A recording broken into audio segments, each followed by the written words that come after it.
다윗이 심의를 향한 이 버려두라는 말은 무엇을 인정한 것이냐면, 따라합시다. 하나님의 계획하심. 심의가 나를 저주하는 것도 하나님의 계획하심 가운데 있다는 고백이 바로 16장 11절의 내용입니다.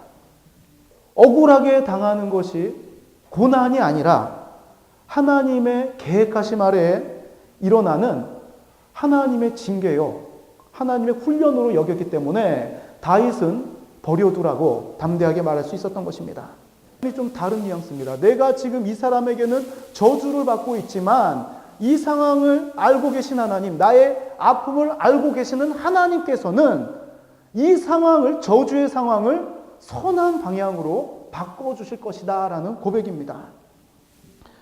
빙하기 같은 시기가 우리 신앙생활 가운데도 분명히 존재합니다.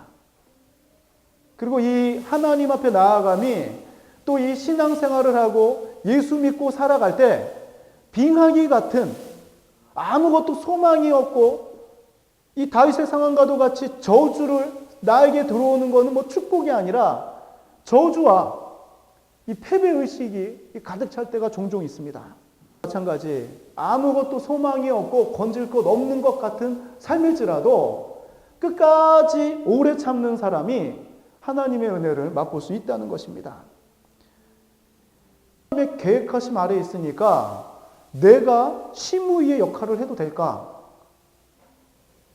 그렇죠. 내 눈도, 나도 하나님께서 택하시고 쟤도 택하셨는데 내 마음을 보니까, 저 사람을 보니까 뭔가 불편하다. 이것은 꼭 말하고 넘어가야 되겠다. 이게 진리인 것 같으니까. 자, 그렇다고 해서 내가 잘못된 부분을 갖다가 이 세상 말로 그 지적질이라고 그러죠. 지적질하고 상처받든 말든 지적질해도 되는 것일까? 아무리 하나님의 섭리 가운데 이루어지는 것이라고 할지라도 그것이 의롭지 못하다면, 그곳에 하나님의 사랑이 존재하지 않는다면 그것은 반드시 하나님의 심판을 받게 될 그런 행동이라는 것입니다. 다른 사람들에게는 아무것도 아닌 것 같은데 나한테는 너무나도 큰 문제여서 나를 괴롭게 하는 이런 문제일지라도 내가 하나님과 관계가 온전하다면, 내 삶이 하나님의 계획하신 가운데 있다는 것을 확신한다면 반드시 그 믿음 가운데 하나님께서는 이것을, 저주를 선으로 바꿔주실 것이다 라는 것이 바로 버려두라는 그 신앙이었던 것입니다.